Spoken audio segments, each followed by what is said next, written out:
Man, we should be good. What's up, guys? Get set up here. Running a wee bit behind y'all. Let's put some music on. What's everyone doing today while I get set up? We got a very special guest we're going to be having on soon. Some would call him my bestie. What's up, chat? Welcome, welcome. Welcome to Cloud Chasing 101. My name is Eric, and I need to be number one on every single list. Welcome, gamers. It's a fun week for VR. It's like a game came out today or something. All right, we're getting set up here. Zigzags, there we go. I know what you're talking about. It's a nice way of you keeping it PG, my man. Yo. Vexner, Ruddy, Girl on a Quest. Aw. You might say you're my bestie. There's a couple in this chat right now who might take that title or claim to make that title. Hey, guy, what's going on, man? Is it? I apologize, guy. Is it Guy or Guy? I don't want to mispronounce that. I've done that probably enough, but I'm glad to see you, buddy. But yeah, our guest, he might, Girl on a Quest, he might have my heart. He's a brother from another mother. A Yankee like myself. He says it how it is. And I love him dearly. And he brings a lot of sex appeal. Much more than this mug. Although it's a nice beard. I will say my beard, it rivals. We could have a good beard off. What's everyone doing? I'm glad you all could take your way from Elite Sniper. You could stop shooting some nut sacks and some faces. French, okay, gotcha. Dude, every time a game comes out, my man, all I think is it better work with Virtual Desktop because I'm not playing it Quest Native if I don't have to. Like Elite Sniper, I just want to use Virtual Desktop for it because I like no wires, but I want to do it on PCVR. I'm weird. I like to make everything 10 steps extra. Hey, this stream was just liked by HTC Vibe. I'm surprised they even still look at me after some of the stuff I've said about them. Oh, man. Guy who makes random comments, you led up to that name. What's going up? Ty Awesome? What's up, buddy? Alright, man. I don't even want to say his name. Aw, I don't know if you can buy my love, but $2 will definitely buy me a drink, so I'll take it. Thank you. Thank you. Wait, you should shave your beard in protest? I swear to God, I will never, ever shave this. Do you see this beard? If you're a girl, grow a beard. If you're a guy, grow a beard. Because people will talk to you differently. I know this has nothing to do with VR, and I'm going to bring our secret guest up in a second, but people treat you different with a beard, man. You automatically know what you're talking about, even though you don't. They automatically listen, even though you have no business talking. So moral of the story, ladies, grow a beard. What's up, Rise the King? Willie, good to see you. Good to see you. All right, brother. Hey, I'm going to call you. I'm not going to say your name. Let's see if we can keep it secret for a second. Although your accents give it away. Ring-a-ding-dong.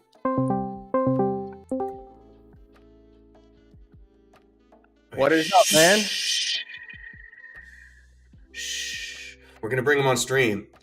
Although that, just say anything because I'm pretty sure your voice. If anyone knows this voice, take a guess who it is. Hey, how you doing?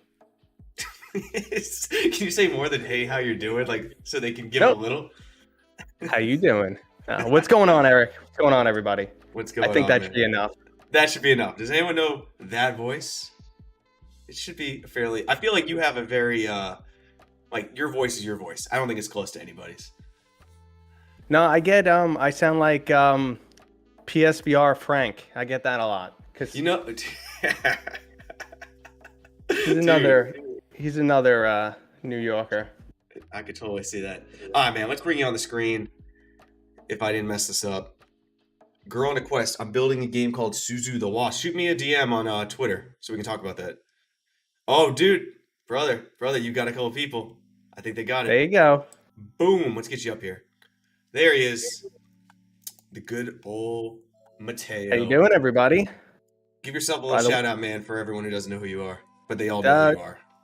I don't need to sell myself, but yeah, I'm Mateo 311, and the intro Eric gave me earlier was too good to be true. He's blowing smoke up my ass. I do the YouTube thing. I put my opinion on the internet, so obviously people yell at me. I love VR. I like talking about it. The good, the bad, whatever it is. And that's what we're here to do today. But all the good. Okay, guys, if you want to come on the stream and talk with us at any point about anything, shoot me a message on Discord. It's somewhere in the stream. Let me pull it up. There, that side, right above Mateo. That's the name. Yes, right there. So, if you'd like to join us, and I hope you do, you all have voices. We talk incessantly about everything, and we ask for your guys' opinions down in the comments. But how about instead of the comments, skip that shit because no one likes typing for too long, and join us so you can talk to your heart's content until I cut you off and say bye. It's pretty easy, dude. Why don't we just get into the first top? Well, the only topic that I have planned because you are gonna be. I have everyone in the chat. I have not played Sniper or Elite Sniper yet. Haven't played it. I wanted to play it with everybody else. I wanted to play on the weekend when I had the entire day to myself and could just take my time and play, and I'm looking forward to it. But you have had enough time where I think you know everything about this game. What, Mateo? You don't even worry about the chat. Sell me on this game. I'm focused on you. So yeah, I've spent 8 hours in the PC VR version. I played a little bit of the Quest version just to see how terrible it was, or how much less it was. And I've actually played the PSVR version at PAX East over a year ago, so I wouldn't say like I know what the PSVR version is like now. I can tell you that that version I played over a year ago on PlayStation VR, the version we got is much better. Like I was like, okay, I still want to play this game, but I'm going in with like no hope. I expect it to be just okay. I was actually pleasantly surprised. They did a bunch of things right. Like, so first off, for a Quest title, for an Oculus Quest title, it doesn't get much better than this. I mean, we've played better VR games for sure, but for a Quest title, it doesn't get much better than this. I know there's not a lot of physical interaction with the world, but we're dealing with hardware limitations. The controls definitely could have been streamlined more. They feel a bit off, that's for sure.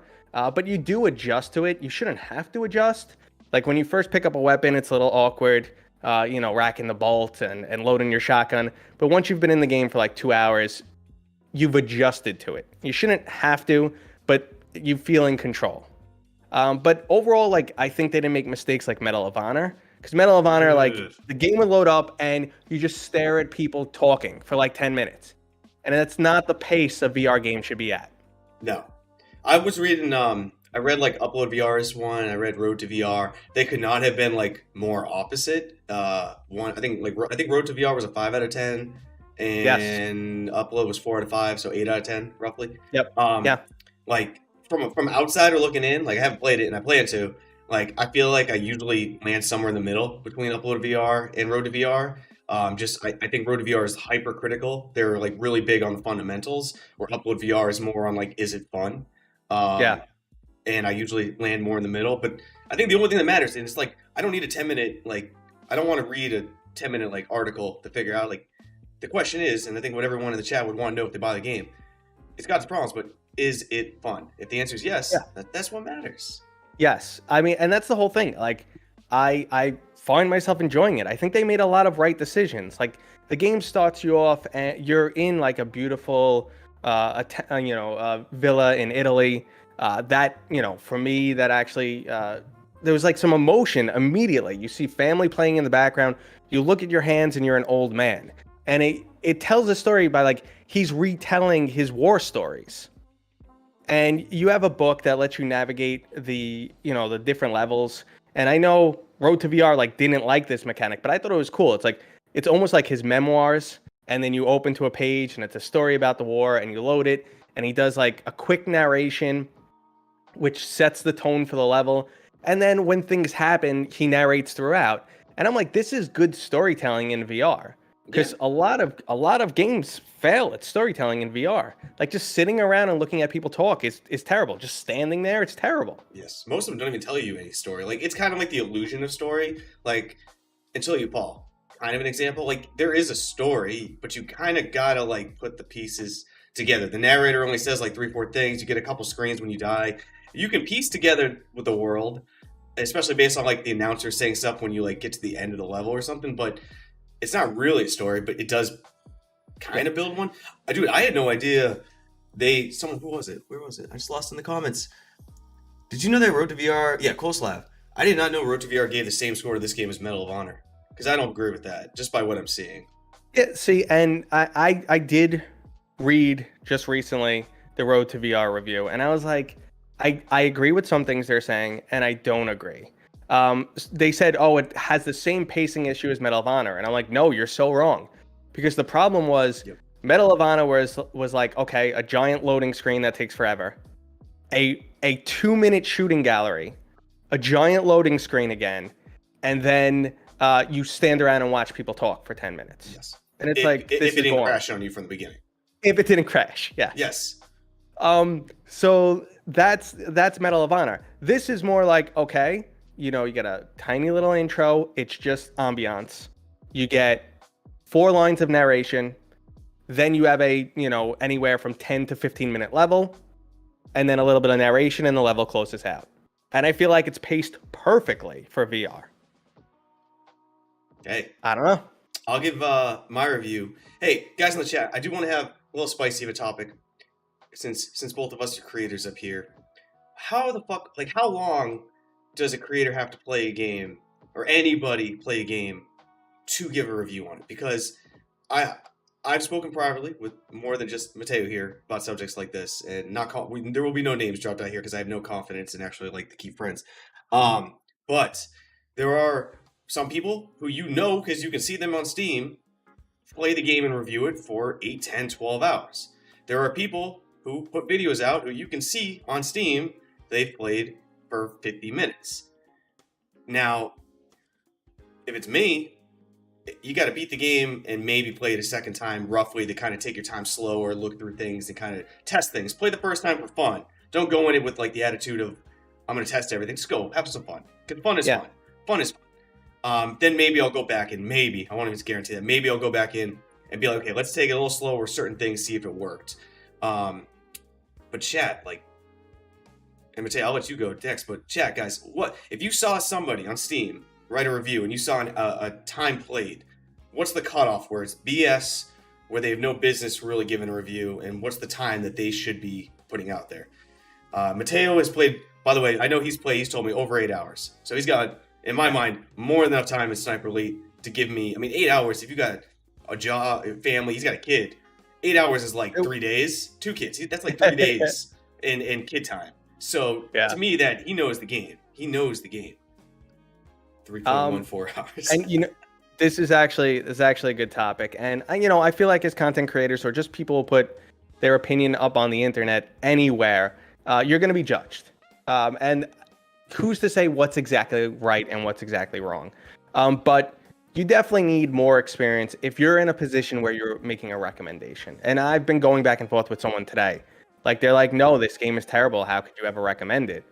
And I'm like, well, if you look at it, if you look at the negative reviews on Steam, it's everyone who's played less than 30 minutes and they're saying there's a hand offset issue and the guns don't feel good. Yeah. And they gave up after 30 minutes. Okay. I don't agree with that. Maybe they should, maybe it should be patched. Maybe they should wait. They probably shouldn't have put up a review.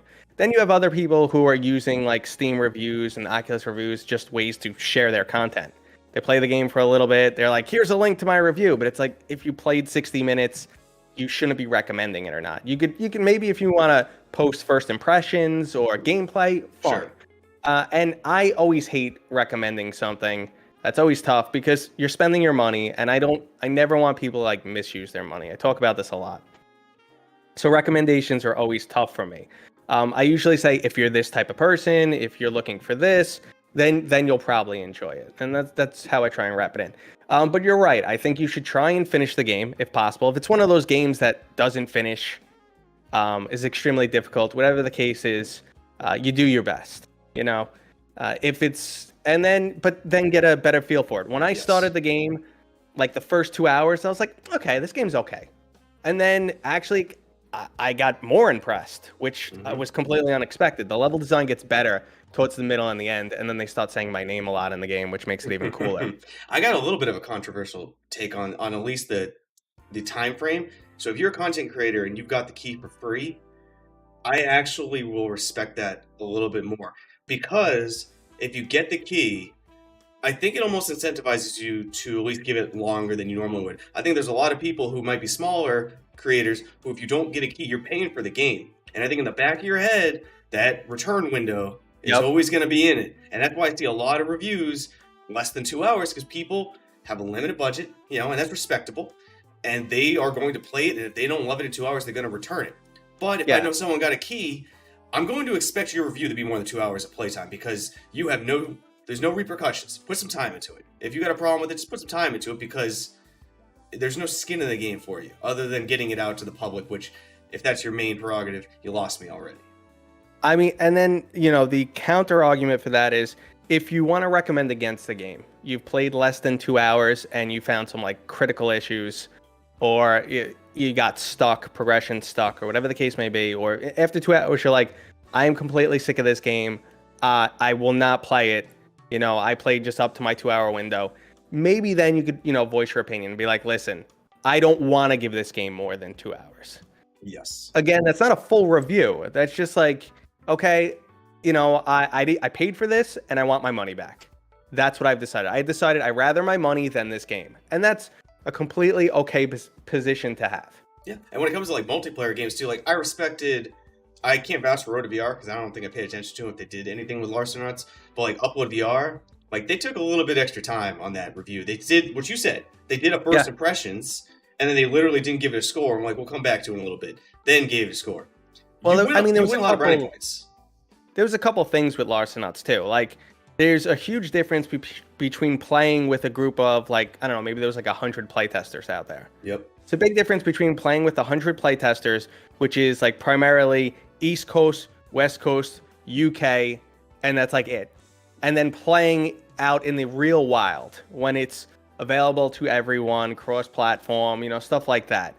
You'll see more things will pop up. The game might get exploited more. You'll realize there's a character class that's just, OP. Mm-hmm. So yes, to give it at least an extra week. Plus, the launch of Larcenauts was a mess. Typically is for multiplayer games. It typically is. It didn't need to be. It didn't. Cause the problem is their playtest was too close to their release window, and we found tons of bugs. Like literally every playtester was like, "You got to fix sprinting." Literally everyone. Like by the time I heard the 20th person say that to them, they were defeated. They were like, "Yes, okay." Like they were just like they weren't even going to defend it. Nothing. They were just like, "Yeah, we got it. We're gonna fix it." I mean that's but. The problem is Oculus locks in. You don't have control of your release date on Oculus Store. So you don't have control of your release date. So they give you the conflicting thoughts on that, man. I've heard a few developers say they do. Well, I push back a little. I worked with Green Sky Games, and I know that they changed the release date on us multiple times. And if you say to a date, you don't know what your next date's going to be. Okay. So it's not like you have no control at all. Like they just stamp you a date and say, do it or you're dead. Or, leave our platform. It's not, that cut and dry. But they have, caused some issues with release dates. I don't know if I'm supposed to be talking about that. But anyway. Oh, I'm telling. Regardless, if you are locked into your release date, there's only a certain amount of time you're allowed to upload new code. And what that exact time frame is, I couldn't say, but I can tell you that Larcenauts was too close to that. And then after that, they'll let you control your update releases. But like this is something that could have been avoided. The sprinting issue, which was a major one. It's the first thing you notice in the game. The sprinting was really awkward, and it's going to turn so many people off. And then the botched Steam release, it is insane. You notice that just happened again today with a certain game. Oh, yeah? Sniper's not doing too well on Steam right now. I know it's not doing well on Steam, but, I went through the reviews on Steam, and it's mostly people complaining about the hand offset.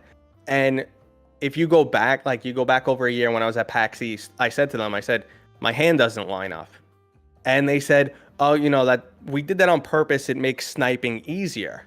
And I'm like, it feels weird. And they're like, well, it feels better with the aim controller. And I was on a PlayStation. I was using the aim controller. I'm like, all right, it's weird because I expect my hand to be somewhere else.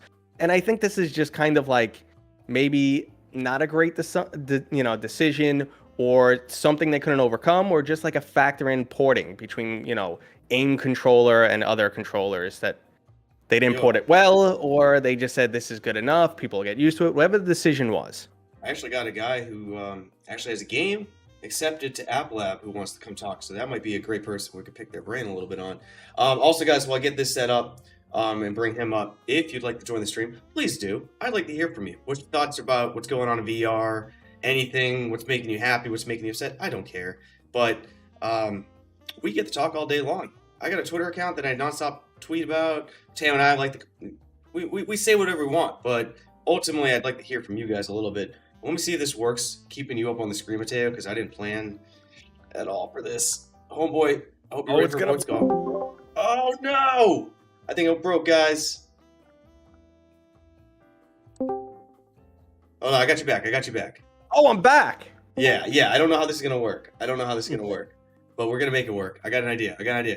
All right, G, you ready? Just tell me in the chat if you're ready, because I'm gonna make this happen. We're gonna add G here. We'll do it live. Oh yeah, that's how we gotta do it, man. All right, here he is. All right, we're gonna do. Oh, he's got a video. Mateo, can you still hear me? Here. We're gonna add Mateo to this group. Can you hear me, my man? G, this is all you, man. Are you there? Yeah, I'm here, man. All right, good. What's up, man? I'm gonna get Mateo back in here with us, because that was just rude. He's gonna yell at me right now too, and I know it. How do you add somebody? Oh my god! There we go. Boom. Oh. All right, Mateo, I got you. We got everyone in here now. That worked. Cool. All right, man. All right, so introduce yourself, my man. I'm pretty excited to talk to you so we can learn a little bit about App Lab here. Yeah, so I'm G119. I'm a developer. I've been on SideQuest for a long time now. I'm working on an open world VR pirate game titled Stale. And we just got on App Lab this last week, so I've got some inside details on what that's all about. So, do you got a link for anything you want me to put in the chat so we can have everybody I'll check throw it out? Yeah, I will get that into the link. Press Alt 4. Ronnie, I swear to God, I will boot you from this chat. I will ban you from this channel if you ever try to get me again like that. Control Alt 4. Yeah. All right, let me post this in the chat real quick so everyone can get this. So everybody in the chat, this is the game that we're going to be talking about right here, if you'd like to give it a look. Dude, I got a lot of questions for you, because you know that I've been a little critical on App Lab. Yeah, you've been roasting it for the past half hour. Dude, I hate how. I just want you guys to make some money. I don't know why that's like so controversial. Like here's all the support we don't give you and all the money we take from you. I'm sorry, I run my own business, and if any of my vendors came to me and said, "Hey, we're not going to help you guys much, but we're going to charge you this," I'd say, "Come to my office," and then I'd have them sit down, and then I tell them to get the hell out, and we're done with business. Like, I'm just being honest. But no, what? Tell us the story about kind of your game and how you got an App Lab or accepted. Yeah, so I mean, I started my game, last year during the pandemic. I was like, what does the Oculus Quest need? And I was like, dude, open world games where you can like go do whatever you want.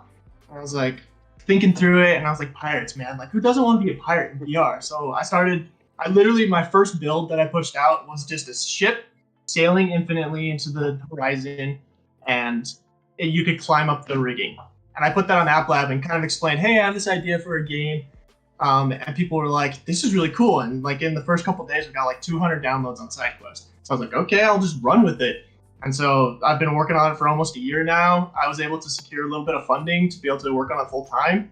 And yeah, I applied for App Lab back right when it came out, right? Oh, wow. And we got rejected because I hit all of the technical requirements. I had the frame rate, I had like the memory, everything was fine. But my trailer had the SideQuest logo in it, because I just forgot. and they rejected me because of that. And so I had to go back and reapply.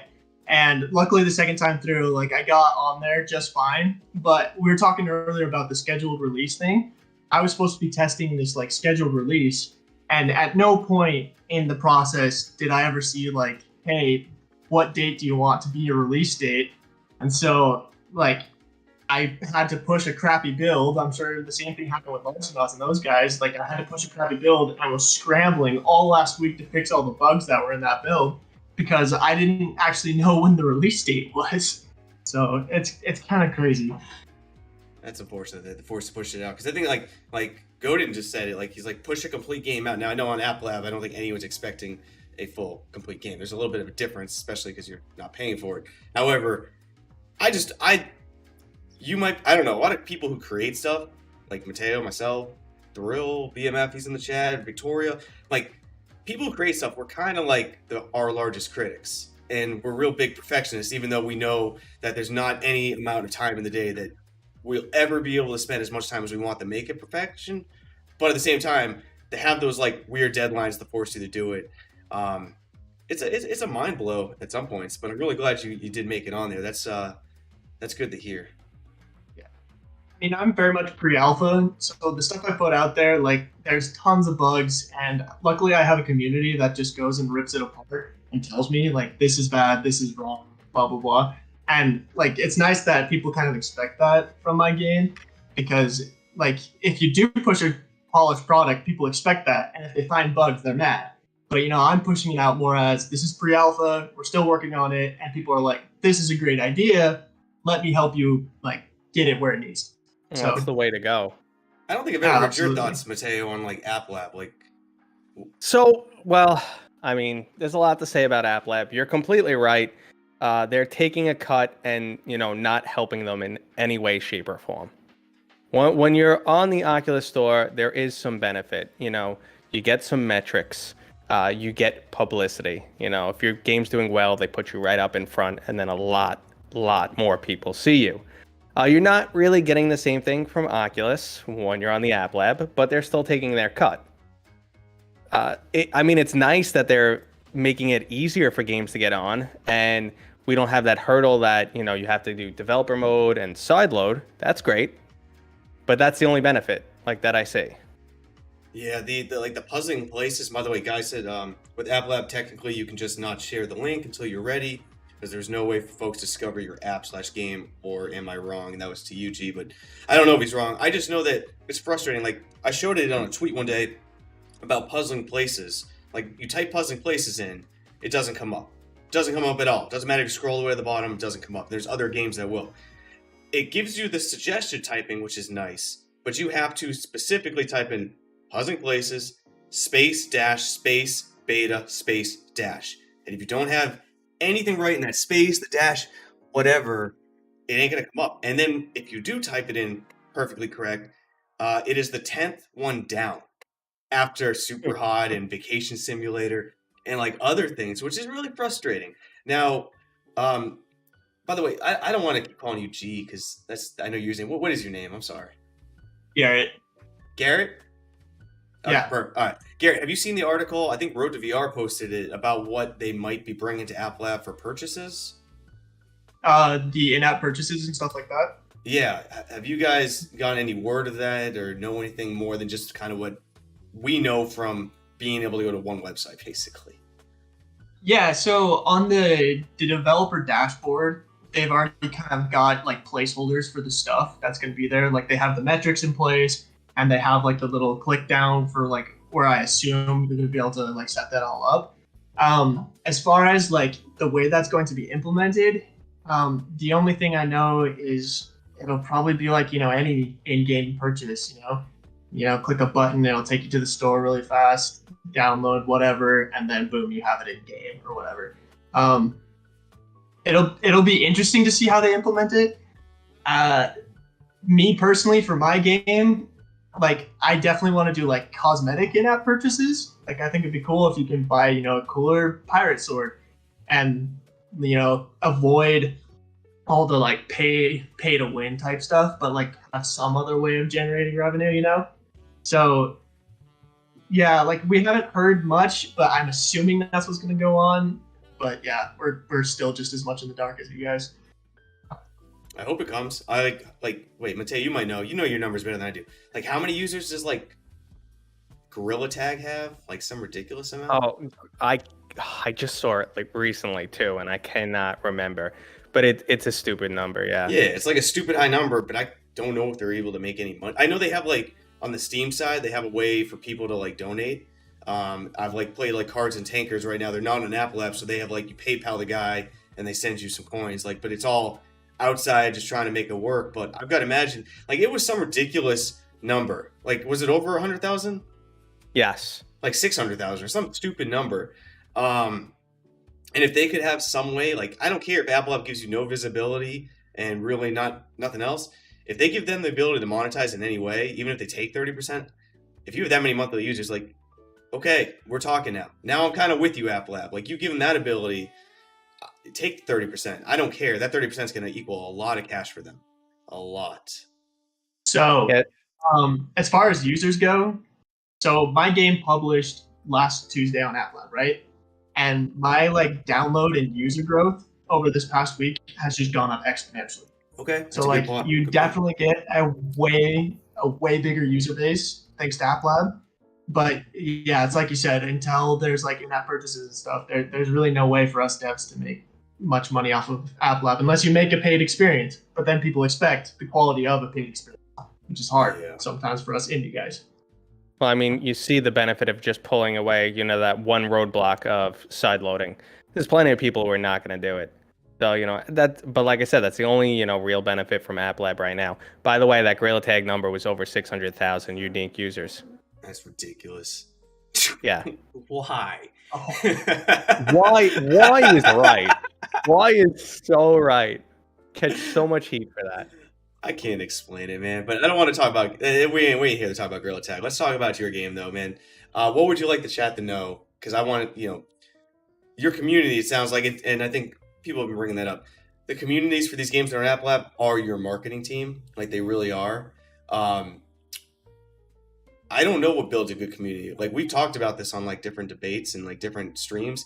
Like there's really no catch-all. I don't know why one game has a good community with game A and then game B, which I equally like, doesn't have a good community. What do you found from like your group? So if anyone in here is developing a game and wants to start at that community building stage, like what have you found from your way that you did it that people latched on and made them actually be advocates for your game?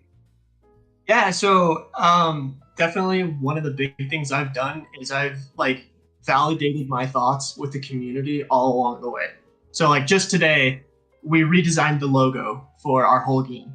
And, I put it out to the community and say, hey, guys, what do you think? And people are totally willing to just jump on there and be like, I like this, I don't like that. And I feel like that, like, participation in the development by giving their opinions on things has made people just, like, want to be a part of it.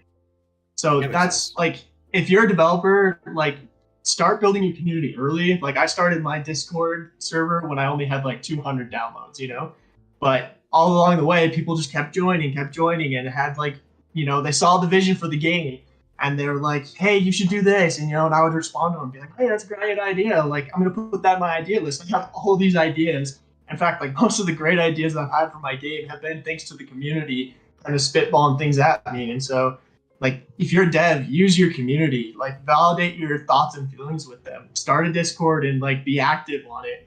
And like just that open communication, like I do a devlog every Monday where I explain, what I did last week, and some of the funny stories, some of the crappy stuff, and just that constant communication is something that like makes the players feel like not only they're a part of the game, but a part of like building the game and its community. Yeah, that makes sense. I mean, Go ahead, Mateo. I think Anton was just talking about this on Twitter today from H3. I might be able to pull that tweet up. Let me see. Yeah, he was actually talking about how, like, the best games are the games that spent years being driven by the community and, responding to their constant feedback. There's a couple other, games that I know that have grown significantly based completely on player feedback. Swords of Gura is one that, lives off of its community. And then even the development of Elysia is, very atypical. They have their, a couple hundred Patreons. and they give them like frequent access to the game while it's in development, and they're constantly changing elements of the game based on feedback. Yeah, I remember like I feel pretty like you guys like most people know I like Pop One. Like I really enjoyed it.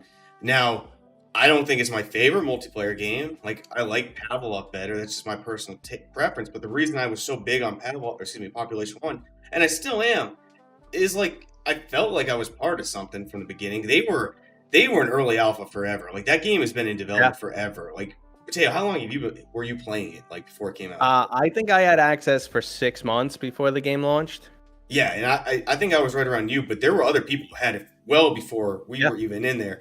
And they were very deliberate on bringing people in slowly, really making sure that they felt like happy with Pop One. Maybe not happy is the wrong term, but they felt connected to it. Then they referred people because I got in because someone referred me. Like so now, not only are you building a community, but you're letting your community have ownership of who they're inviting into the community, and it just like dominoed. And by the time that game launched, their Discord was better than mine. It's better than most VR content creators that I know. Their Discord was amazing.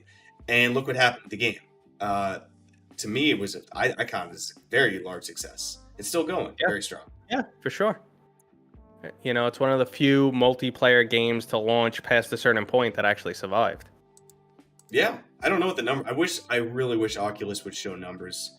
I know. We only have the Steam numbers to use, and it's not a great representation. No, because if you look at the Steam numbers, you'd think the game is dead. Well, you know what? You say that, but it definitely dropped, and there's it's still a continuous drop off, but it's not as much as you would expect. Yeah. Like, it's like 50% of what it was at launch, and only slightly declining. And actually, Onward has done the same thing too. Onward, since the Quest release, it got popular again. People freaked out because graphical change, whatever. Some people left, but that number's actually remained the same for a while too. So, you're doing something right. Yep. Well, man, I'm gonna give you the floor. The end of here, we're gonna bring someone else on. What would you like to end it on? The floor is yours. Anything you want. I mean, awesome. Like, thank you for letting me come on, dude. This has been an absolute pleasure. And honestly, thank you to all the VR community guys that are supporting guys like me. Like, it's so fun to build games for the VR community because you guys are so eager to see good stuff happen. And so, like, I hope my game sale can be that for some people. I'm hoping we can have a great community like some of these other ones we've been talking about. But honestly, just thank you guys. Like, there's nothing better than the VR community. So. Hell yeah, brother. I appreciate you joining. Yeah, thanks so much. Take it easy, man. Mateo, let's get you back on the stream. There we go. I got your beautiful mug right there. Yo, before we bring on the next person, someone with a little spicy take in the comments. I got to hear your thoughts on going back to Medal of Honor. Because if anyone watched my last community stream, no, I went the hell off on Medal of Honor. I hate that fucking game. I don't. I hate disappointed. I hate that game. I'll say it. It was a missed opportunity. I don't hate it because of how bad it is. I hate it because of the opportunity it squandered. Yeah. But Magma Cream, who I see him in my comments. I think I'm sure he's been to your channel. He's everywhere in VR. Yep. Hot take. Medal of Honor Above and Beyond got kicked into the dirt by launch bugs, but is still one of the most underrated games for VR. Do you think, I got a follow-up hot take on that. I honestly think Oculus tanked that game on purpose. Oh my god! So I've had this conversation. Can we talk about that on stream? Oh my god! So like I was like, guys, we have to go tinfoil hat here for a minute, but I'm gonna say that Oculus was completely okay with this game tanking. Yes. Because you know how much they're already losing when it comes to VR. They're in like -4 billion every year or -3 billion. They're around there. So a couple million for a game is nothing compared to that. So to push more people away from PC VR to Quest only for only a couple million, that actually works in their favor. Now, I'm not saying they did it, but I could see it being true. Well, I think it was a big case of also, it's like similar to like Black Widow, the movie. So Black Widow, the movie, like, screw it. It came out like 5 years too late? Like, she's already, spoiler alert, cover your ears, kids. If you haven't seen the movie, I don't care. It's on you at this point. It's been long enough. Scarlett's dead. You know what I mean? She's dead. Now we have to go back. So why do we care? why do we care? Well, you know she survives. Whatever happens in this story, there's no skin in the game. We know she's good, right? The movie came out way too late. Black Widow movie, way back in the day, would have done fantastic. I would have loved it. I would have watched it. Medal of Honor, same thing. When Rift S was at its peak and doing okay, like, yeah, that probably would have been the time to launch it. But by then, the Quest is king, and you can't launch Medal of Honor. It's just a game that seems like it was started too early, or it came out too late compared to when it was started. And at that point, when they launched it, especially launching it after the Rift S was already discontinued, they knew what they were doing. It was, we got to get it out, make some money off it that we can, and it's a dead game. And like, I mean, you'll never get the full story because, you know, there's non-disparity clauses whenever you work with Oculus, so you can't go online and shit talk them. So EA is never going to come out, or Respawn, they'll come out and be like, no, they screwed us, they made us go this way design-wise, or blah, blah, blah. You'll never really know what went on, but you kind of heard those grumblings that, like, all the different studios, you got EA, Respawn, Oculus, they were kind of clashing, and then, you know, this is what happens. That's the end product. Yep. You know, there's a whole bunch of people by the end who don't care. Oculus is like, we don't care if it tanks. And Respawn's like, we're freaking done here. And you know how EA can be, so... Yeah, Respawn's not doing too hot right now. Let's just be honest. They're not doing too hot with any of their games at the moment. But, I mean, if you look prior, they had their Star Wars game, which was fantastic. Titanfall, you know, it's older now, but Titanfall 2 was an amazing single-player campaign. And when I heard they were working on a VR title, I was like, please do Titanfall. Your single-player campaign was amazing. And mechs and VR. I mean, it's just, come on. But no, we went World War II. There was a really strong contrast between the gameplay, which was like Inglourious Bastards, and then these, you know, novel-style documentary clips. And it's like, this is two different worlds. Yep. Absolutely. Let's bring someone else up here. I got Nova, a friend of Joshua Corvinus, who was on a fireside chat with us before. Mateo, we're gonna try this again. I don't know how this is gonna go. Break it. Let's break it. Yeah, let's break it and break it down so we can build it up, right? Yep. Let's do it. Let's try it. All right, Nova. Real quick, I'm gonna try to bring Mateo back in here so we can, before he yells at me. And when he yells at me, I actually feel bad. Aw, all right.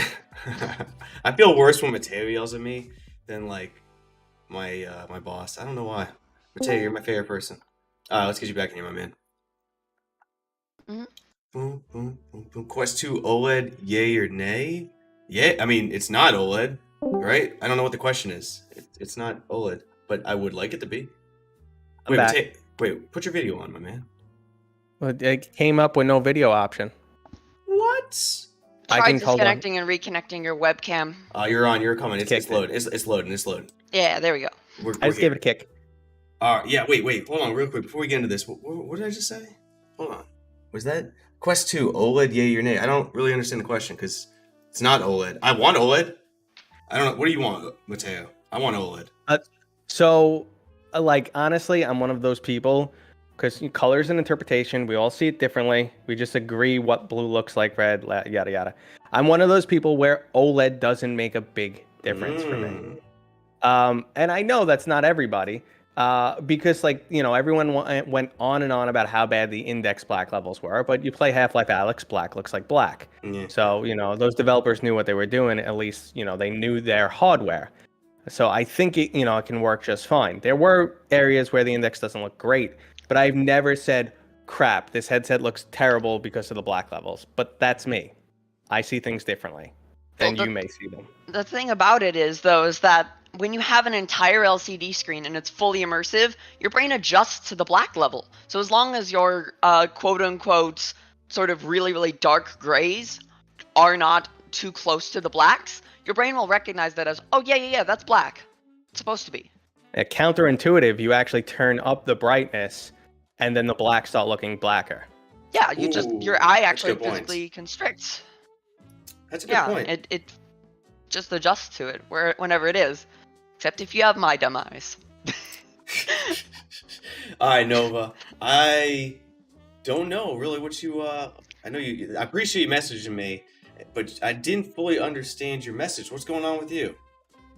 Right. Okay. So which one do you want me to start off with? I wanted to sort of I wanted to talk about part of the XR operating system, right? A part of XR operating systems I am developing, and also how my disabilities have really, really affected me in XR in general. Which one Okay. do you want to start with? Let's talk. Well, I think the XR OS is probably where we should start because that's going to probably give us the base of everything else. Right, okay. I've been practicing this like 10 billion times, but I still might screw up because it's pretty complicated. Anyway, so the basic idea is, obviously on a quest or on an index, you have to have a system UI for both of those things so that the user can do basic functionalities. Open apps, in the case of the quest, you got Infinite Office, which is coming, where you are supposed to be able to put up multiple 2D apps side by side, etc. Right? The problem is that, to be perfectly honest, they're all mobile OSs. But none of them are even close to desktop class in any way. Sure. I mean, Quest has the functionalities of a tablet. It's getting there at least, right? But even still, you can only open up one app fully immersively, unless something has changed, right? Yeah, nothing's changed yet. You can't even run really apps in the background yet the way we'd want to. Right. So I'm creating... How do I put it? I'm not creating an entire operating system, first of all. It's not feasible for any small team or any small number of people to do. So far, I'm pretty much the only one working on this project, despite me trying to get other people interested. So what I'm creating, though, is I'm creating the system UI piece, though. I'm creating something on top of a Linux base, and don't get freaked out when I say Linux. It's going to be very nice and user-friendly. On top of a Linux base, though, right? I am creating a component called a display server. Just as how you would have the Android system UI that Oculus had to completely throw out and replace, I'm creating a system UI on top of Linux, though, that will basically be able to, you run it on standalone VR headsets or possibly even on your computer. I'm looking into that, but some things conflict when you do that. And that will effectively allow you to have desktop class XR. So this thing is going to work in AR and VR.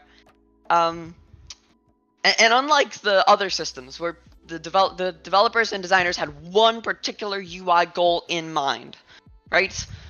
This is specifically meant to be as flexible as possible here, right? So here's an example. Instead of opening a traditional app, though, you tapping it or you pointing at it with a laser pointer, though, and then it opening up full screen or it opening up inside of a little tiny panel, right? In Stardust, it's a bit different, though. You would open up an app launcher. I haven't really come up with the terminology for this because it doesn't match convention, but you would open up an app launcher effectively, though, and that's physical 3D object, though. I prefer direct interaction, and especially for people who have never used XR, direct interaction is definitely the way to go, right? You would pull a tab on the top to open up these things called panel shells, right? Instead of the traditional, like, on Quest, you would have, obviously, whatever 2D app panel right in front of you, though. It's just like a static rectangle that you can't do anything with besides point at it and maybe resize it with handles on the side. Mm-hmm. You would pull out a panel shell, which is sort of like, it's a classification of virtual object, though. Instead of you having it be exactly like Oculus's thing, or exactly like Windows Mixed Reality's panels or such, right? Panel shells can come in all sorts of different forms, though. So let's say you bring out the, Say you bring out the digital bracelet one. I don't know if you've seen Ultraleap's wearables, where they basically show you wearing, virtual wearables on your wrist, though. But it's sort of inspired by that, and this is only one example, keep in mind, right? So you could grab out the digital bracelet panel shell, slap it on your wrist, though, and then, all of a sudden, it doesn't show anything at first. But then, you can bring out something like, I don't know, clock app, weather app, notifications, or whatever. You can just drop that straight on there, and boom, you've got this virtual device that has whatever 2D app you wanted on it. Especially nowadays, because normally people will actually only develop one app that'll work across mobile, desktop, and smartwatch form factor. You can just literally take any 2D app, drop it on there, and it'll automatically adapt. can make it have a virtual Let me ask touchscreen. you this one, Nova, because I think for a lot of the people there in the chat, like even for me, like and Mateo, like we've been in VR for a while, and concepts like this, like we can piece them together a little bit, right? Because it's a little bit of an abstract idea, but we piece them together a little more because we are in VR. Like that's all we do. We just look at it all day long because that's our job, and we enjoy that. But for people in the chat who may not be like that, even myself, who this is a little bit of an abstract concept where I'm having a little problems following it. What would be like the TLDR? What would this mean to the end user, and how would it affect them? Okay. It would mean that no matter what situation you're in real life though, you could always pull out a virtual tool that would help you accomplish it in a very nice and neat way though. In XR, a lot of times, especially with people with disabilities or whenever the XR experience was not designed inherently for whatever situation you are in. Like say you're inside of a cramped space though in an airplane, right? Has anyone seen the little tiny Beat Saber tabletop demo that they had on the airplane? Yeah, I think Dennis, was that Dennis Cooner? Yeah, I forget who that was, but the point is that Stardust will effectively allow you to how do I explain it? Right. And I don't want to cut you off too much. I do want to be upfront. We got like 5 people, so what I want to hear definitely this description real quick on the disability things before we got to move on. All right, my man? Yeah, come back with a PowerPoint presentation. Yeah, I need to make one of those. Okay, well, moving on to the disability stuff. I guess the biggest problem I have, and why Stardust hasn't been done, completed a lot earlier, is the fact that I can't get in AR, VR headsets very often. Like, getting in the index, even for a couple of minutes, is exhausting, though. I've tried literally everything.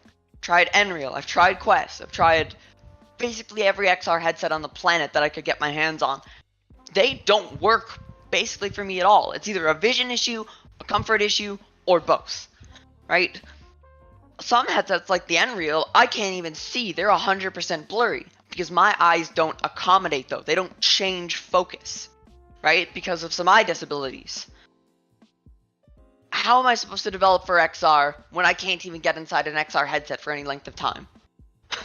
Yeah, I feel you. I think here's my TLDR answer to that, my man. Is do you follow Anton on Twitter, the developer of Horse HH3, whatever? I can never pronounce the real quick. He did a good post today, which I've said in a few fireside chats about how the Quest 1, for one, that the Quest reset everything. VR started then. In addition, no one has the answers. Everyone's figuring it out. And we literally there's no blueprint. It's literally everyone trying to figure it out as we go.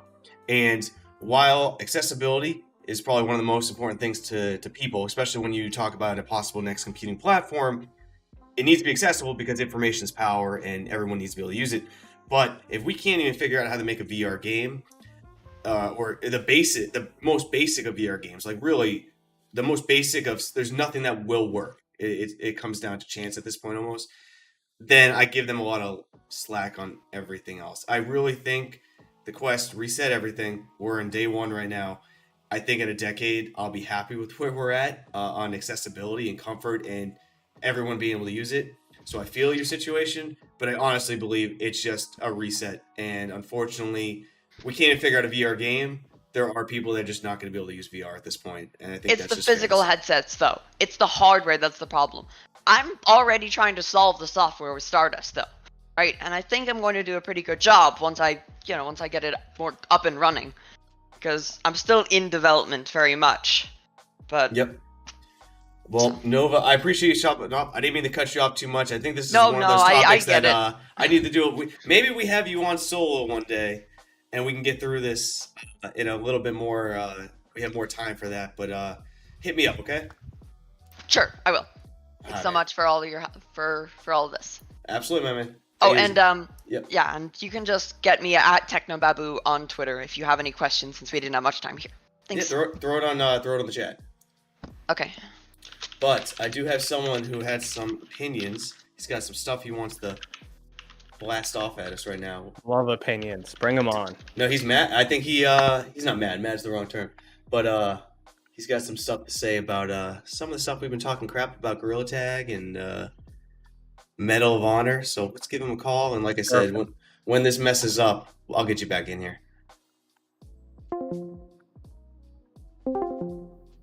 Oh no, we're messing up here. I can't even call you. What's going on here? There we go. Okay, it's calling now. All right, chat. He's going to get in here. What's going on in there? I haven't paid attention to you guys for long enough. I've seen a lot of devs back away from developing VR due to physical reasons. I believe that fully. So I don't. It's over there, so I can't grab it. So I use my Quest quite a bit, but I usually use it through virtual desktop. Like I'm just a glutton for that type of stuff. Hey, Mateo, stand by for 1 second. He's getting it fixed up.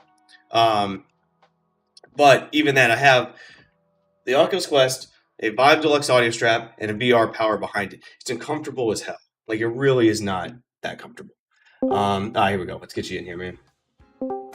All right, man. Let's get Mateo back in here because I miss him. Mateo. All right. Mateo. Am I audible? Yeah, you're audible, my man. Yeah, I'm using a webcam mic. I'm sorry. Oh, no. You sound great, man. There's no problems. We're just going to get Mateo in here real quick. You're back. I'm All right, back. so you have possibly some beef to pick with us. Do you want to start with Gorilla Tag? Or you want to start with Medal of Honor? Because I will go off on you on Medal of Honor. So pick your battles wisely. Pick your battle. But first, I want to say that Nova's really he has some great concepts. He can go really in depth into it. It's just a lot of the details are very, very technical. But he is a pretty cool, I guess, VR enthusiast. But I did want to go into Gorilla Tag. I don't disagree with Medal of Honor. I just want to describe how disappointed I am with it. But for Gorilla Tag, Gorilla Tag is one of the best games for VR.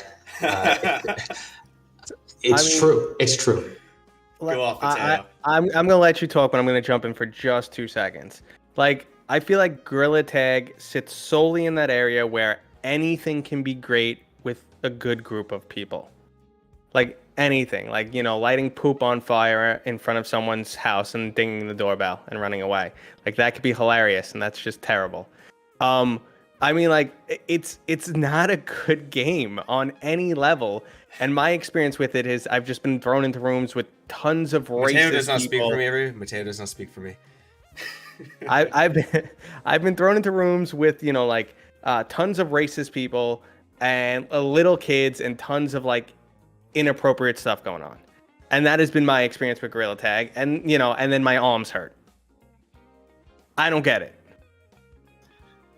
I agree with you, but that doesn't mean you can't like the game. Okay, Right? so wait, What's your opinion, Eric? What we got to get into the debate. What's a good game versus a bad game? So All I played Gorilla Tag, so I played it. I hear you, Mateo. I'm not gonna go back to this daily. I'm with you. Like, it's not for me. But like Beat Saber, not arguably, it's a great game. It's also really not for me. It's just not my type of game. What makes either of them bad or good? I don't know. To me, if you have 600,000, was it active users or was that what was that? No, that was unique users over time. I think max concurrent was 5,500. Okay, that's still ridiculous, dude. Yeah, that's still really high. If you But go it's to, free. I don't care if it costs $100. I don't care what it costs. I don't care if they're paying me to play it. To have, if they could pay me money right now to go play Gorilla Tag, and I probably still wouldn't play because it's just not for me. But if you have 5,500 active users on a VR game, find me any other game that's a third of that right now. Yes, Find but it, there was find like it. 5,500 kids eating Tide Pods like 2 years ago. They taste I mean, good. come I on. don't know. Like if they're having a good time. Don't clip that. That's gonna get me in trouble. But Bruh. it's okay. Yeah. How about this? How many active users on Steam? I guess I could try to pull it up while you guys are talking. I'll try to pull it up. My question while I look it up is going to be how many active users right now are on Rec Room, a free game? Oh, that's different. Rec Room has the ability to be desktop and VR. But I'm going to call Steam. and I'm going to say Steam some- VR because Gorilla Tag. I'm going to say Steam VR only. Is it even an eighth of Gorilla Tag? Is it a tenth of Gorilla Tag? Active right now this second. That'd be interesting. They're both free games. I'd argue that Rec Room is better than. Rec Room better. has There's more. about Rec 2,000 Room in right definitely now. has more. There's on Steam. There's 1,951 on Steam right Oh now. wow, that's a lot. That's a yeah, lot. Gorilla Tag has less than Rec Room. Rec Room is a metaverse. Gorilla Tag, you're just a monkey, you know. What's the Gorilla Tag on Steam right now? Do you have that up, Mateo? I can get it. Because if that's even like remotely close to Rec Room, I would It's argue 190. It's 190. But I mean, that's still insane to me. 190 people right now are playing Gorilla Tag. Okay, but you want to know why? I know why. I can tell you why. Gorilla Tag is the best game. You want to know why? A very controversial opinion. The analog stick is shit. Wait, what? Moving with an analog stick really sucks. In the first, 3 days when you're playing Gorilla Tag, right? You're walking, you're trying your best, and you're climbing, trying your best. And then in like the next 3 weeks, right? You're flying, you're going from branch to branch, you're like fucking Naruto in a Leaf Village. And it's amazing, right? You feel like, you feel it, right? It's a physical activity. You feel every single stride, right? And the levels, the forest level is great, right? You know the can of so worms much. you just opened, right? No, You just opened up an I'm sorry. analog It's true. versus trackpad discussion. my head No, hasn't no, stopped not shaking. that. But by the way, trackpad's better. But I'm sorry, All right, I have stop. a vibe. We're done. I have We're a done. vibe, and I have a quest too. Every word you say from this point on, I'm not listening No, to. I am I listening. can give you the reason for why, right? All right. I want to get into this conversation. Yes. The trackpad, I feel like you can make more. How do you call it? There's more of like the interpolation between a maximum velocity and minimum velocity is more. How do I say it? You can go slower better than you can, for example, in Pavlov. On Pavlov, when I'm on my Vive, playing my Vive, I'm more accurate. I can move better. When you strafe shoot, you can move better. For the Quest 2, you just can't. You can't hit your shots as well with strafe shooting than you can with the Vive. Because with the Vive, you're more precise with your movements. Now, can we kind of agree that this might just be a personal preference or even a personal hardware, the way your hands are built type of scenario? Just like we were talking about OLED and LCD, the black level stuff like that. Some people hate it, some people don't. Can we kind of agree that, okay, there are people that the, trackpad is better for them? Can we settle there? Because I agree with you. All right. Okay. On my side here, original HTC Vive owner. Original. That's where I played most of my games. I played with the Vive wands.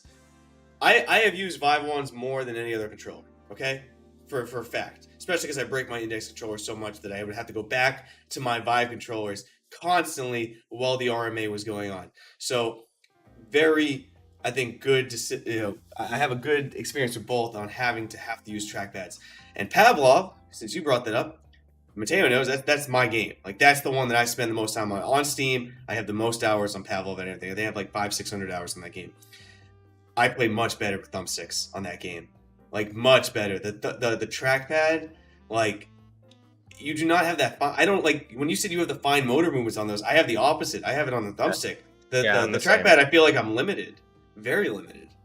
Actually, I don't even know how to use the trackpad. Like on the index controls, I don't even know how to use the trackpad on that thing. I accidentally move myself to the left and right a lot just by the way I lean my thumb on the trackpads too. And that used to drive me nuts. Like, I would accidentally make movements. And in VR, that's terrible. Especially when you don't have your VR legs yet. To accidentally kind of shift to the right or left, you just want to vomit.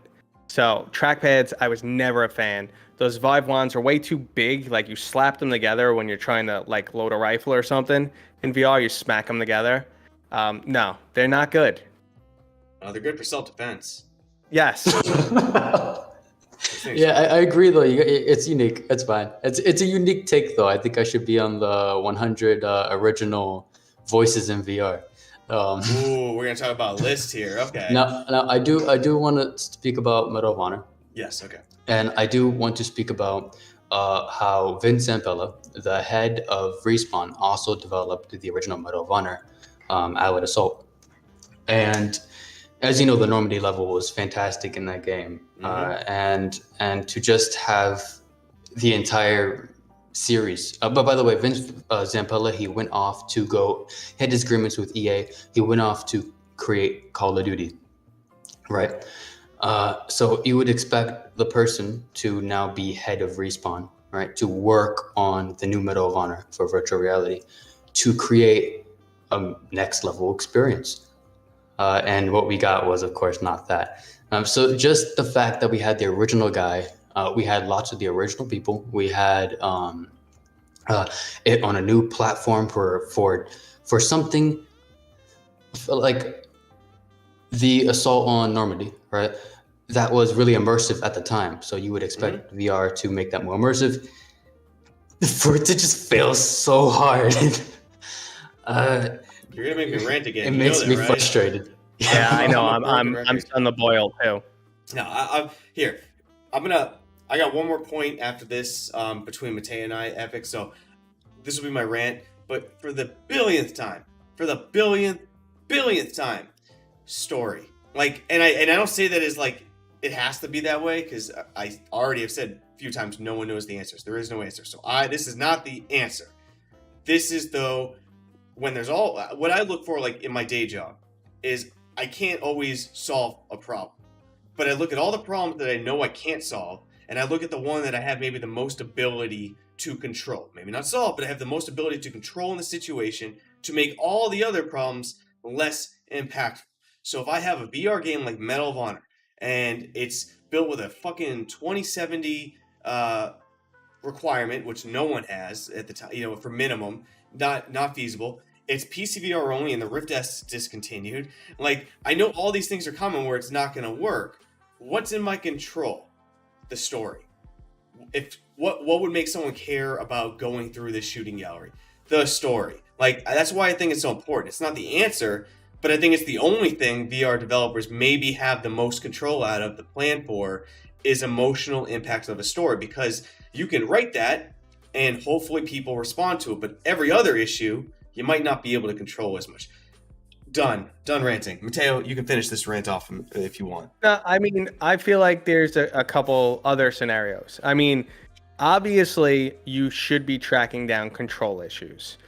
People are going to notice them right away whenever you take control out of the user's hand, or controls don't work right. Like right now, we're talking about Sniper Elite today. The hand offset. It's stuff that should be fixed. Larsonaut just did this with the sprinting. These should not hit launch.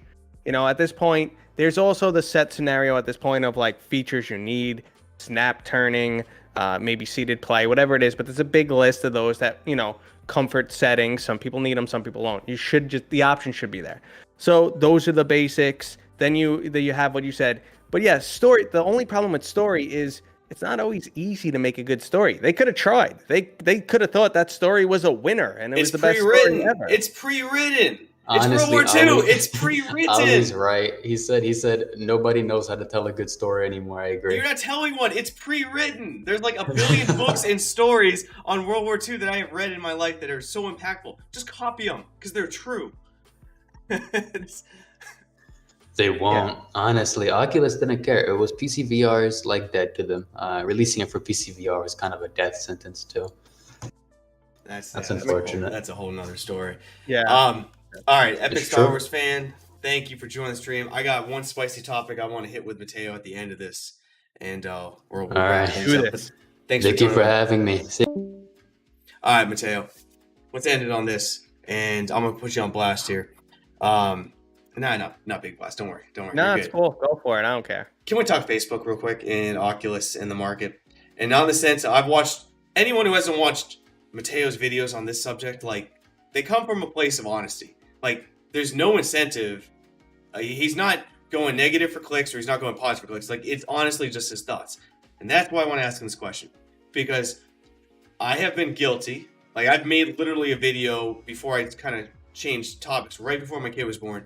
Made an entire video on how I don't want to cover Oculus news anymore because I'm really upset with like how they are dominating the market, what they're doing. I don't believe in it. That might be true. But as I'm in VR more and more, I'm softening. Like they're beating me down and I really am softening. Listen, if you're covering VR, you have to cover Facebook. R- End of story. It's true. And I am definitely softening. But what I'm looking for now is, instead of this is what I'm unhappy about, I'm looking into what's making me happy. Because that's the only way you keep saying this. So when it comes to Facebook and Oculus, what's making you right now a believer that this could be turned around, that this is the right way to go, that this is a good thing, and that Facebook's taking us to the promised land? Like, what's the scenario? So, I mean, maybe it's slightly pessimistic, but how I see some like light at the end of the tunnel is Facebook is too invested at this point. We've talked about their, multi-billion-dollar loss every single year. They know the potential of this technology. They want to own it. And they're not giving up anytime soon. No. So we won't see them pull an HTC on us. Yeah, you gotta explain. Yeah, no. They won't pull out of the consumer market. It's profitable for them, to a degree. Where they're spending all their money is research and development, and buying all these companies, all these studios that they've been buying. That's where their money is going in. It's all an investment. They have smart people, working. They've made great strides on like obviously making it mainstream and just doing a lot with a little, because we know the Quest hardware is not great. No, so they've done a lot with a little. It's a cell phone, guys. It's a cell phone. Yes, yes. So the fact that they're highly invested, I think, is actually beneficial for us. It means it's not going anywhere. And I think, like, some of the Facebook hate out there is going to open the door for another big player when they're ready. Like, listen, Microsoft will get into VR when it's mainstream. That's how Microsoft rolls. Like, Microsoft and sometimes they succeed and sometimes they fail. They were the last one in the console wars, basically. They were the last one for cell phones. There they failed. And then when it came, same thing with like Zune, they failed there. But a technology like this, there's also a lot of backing for the Xbox.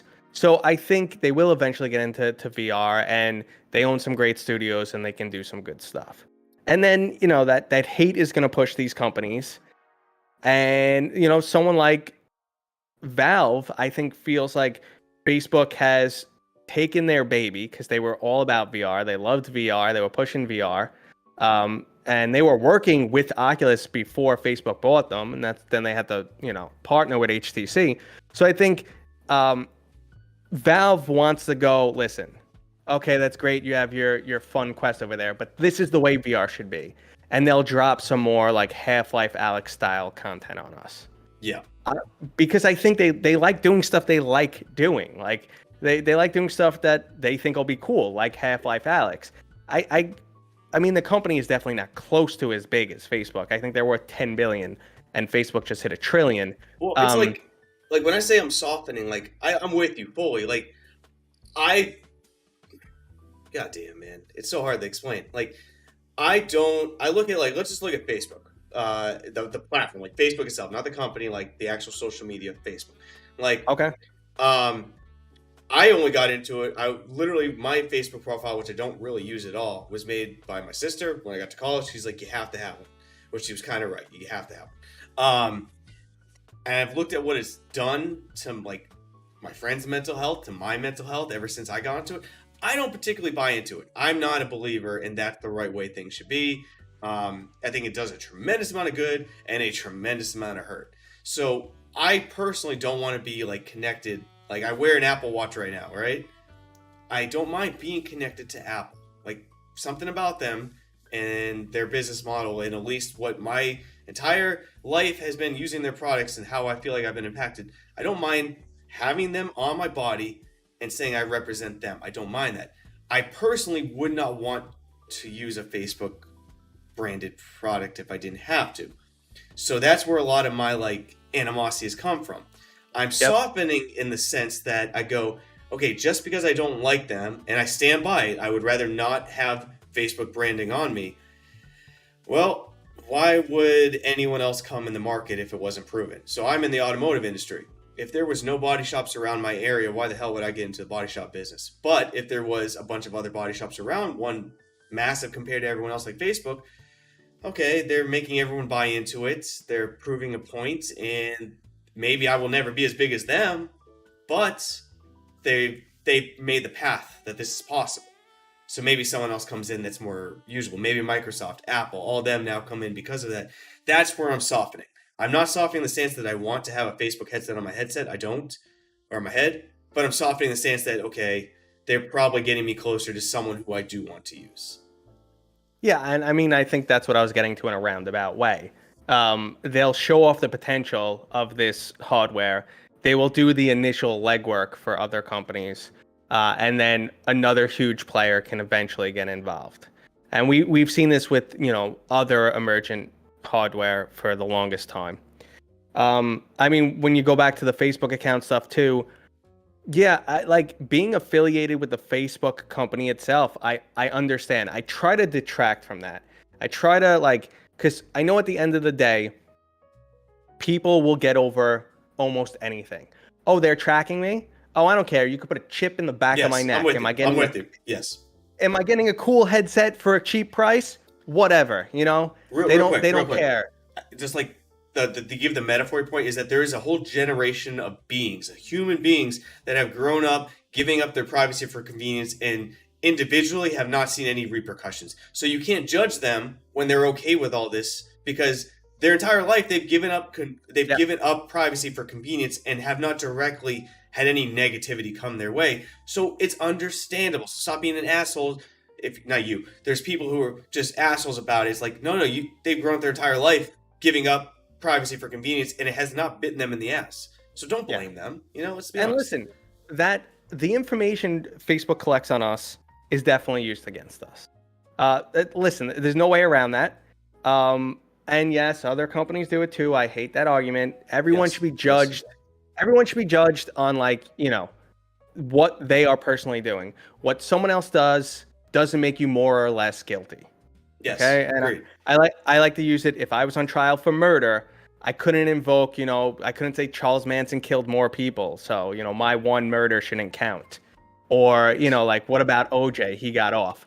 Stuff like that. It doesn't matter. This is my case about me. Mm-hmm. So that scenario I don't like. But if you watch things like Social Dilemma, you see how powerful this technology is. And then when we move into eye tracking, which I know you've been talking about lately, it gets really spooky. Yes. And it's just again, are we going to head towards this dystopian future that every sci-fi talks about where everything we do is tracked and AI knows how the right way to manipulate us? Probably. Yeah, we're probably heading there. Probably. But it's which generation gets negatively affected by it because we progressively, I mean, I'm 31. I don't know. How old are you, man? If you don't know. We don't even get it. 40, yeah. We have seen from dial-up to where we are now, and let's be honest, I've given up a lot of my privacy for convenience, and I have not directly seen any negative aspects of it. Now that might not doesn't mean there isn't, but yeah, you're just not seeing them. I'm just not seeing them. That's the whole thing. So so it's we're asking people with Facebook who there are Damo on Twitter and a bunch of these other people who are the biggest anti-Facebook people in the world. And I get it, guys. I get it. I hear you. No one's disagreeing with you. I don't particularly like them. But you can't discredit the fact that there are generations after generation of millions and millions and millions of human beings who have given up tons of privacy for convenience and have not been negatively affected. If anything, they've been positively affected. So don't discredit the power. I do feel like the benefits, at least right now, outweigh the negative. But again, that's on a case-by-case scenario. Yes. You said, Facebook can impact your mental health, and that is completely proven. And, if you haven't watched the documentary, the Social Dilemma, you should, because they talk about it, how Facebook ran a psychological experiment on its members and altered their feeds and was able to tell it had an impact on their mood. They were able to directly piss people off by pushing stuff into their feed they knew they didn't like. Could have been political or religious or whatever it was. There's a hot button items for people. So they can manipulate us very easily, and they know it. And that's scary. And they probably are targeted ads. You know, we always joke, you say something and then you open up Google and there's a perfect ad for it, whatever you were talking about. Stuff is happening. It really is. Well, we can get into that if you want, real quick. Like just a little. It'd be super quick. I don't want to get deep into this, but just for FYI, guys, the myth of that you're getting listened to on your devices, like it is kind of a myth. The truth is actually scarier than them listening to you. They're actually using so much data of where you are, who you hang with, and those people. Like they're not listening to you guys. They're not. Facebook's not listening. With the information they can get without listening is actually stronger than listening. Let's just be honest. Yes. I mean, it's that's exactly it. They're collecting so much data on you that they have a psychological profile on you.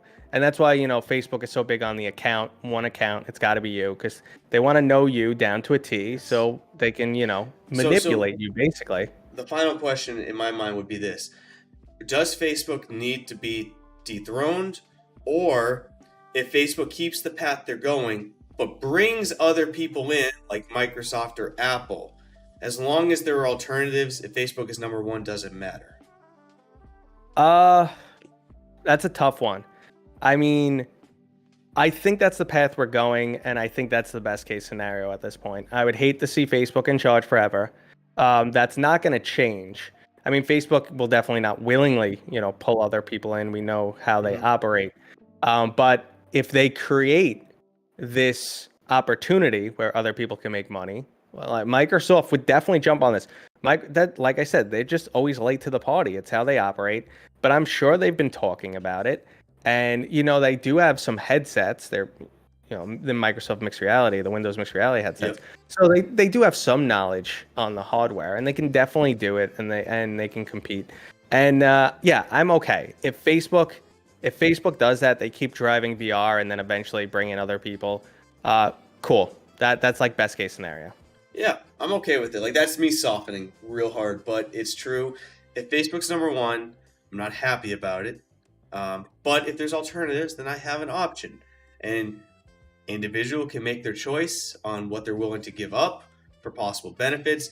It's all subjective because no one knows the answer. I don't know what the hell Facebook's truly using it for. I'm just rattling off my biggest fears. But I would like to see, and links, I don't know, I'm not going to get, we won't get in this, but pay attention, guys. Maybe next stream we'll talk about links, because links just did a tweet that they're directly refunding Kickstarter funds, redoing stuff, saying, hey, we messed up here, but this is where we're going. We are coming out with a direct competitor to an Oculus Quest. Is it going to be as good? That's a whole topic. But the fact is, they're vocal now. That's their mission. So I'm looking. That's all I'm saying. I'm looking. That's all I'm saying. Just looking. I don't know if you saw that, Mateo. No, I actually didn't. I'll look it up after this. I mean, listen, at the end of the day, if you want to be in the VR game right now, like, we're not getting anything from anybody else. I still prefer PC VR. I still play like probably 80% of my games on my Index and maybe 20% on the Quest. I only use the Quest when I don't have another option, when it's like an exclusive, or, you know, I want to take a look at it, or a company sent me a game, only the Quest version. So I prefer the PC VR, but it's not going to be pushed because it's still not affordable. Developers really can't win on that platform. And like those amazing titles like Half-Life Alyx, or even like, you know, like Vertigo Remastered is absolutely amazing. Yes, absolutely. So like even those smaller indie games that are, you know, a breath of fresh air are going to be few and far between, at least for now. Yes. And we'll sign off with this one.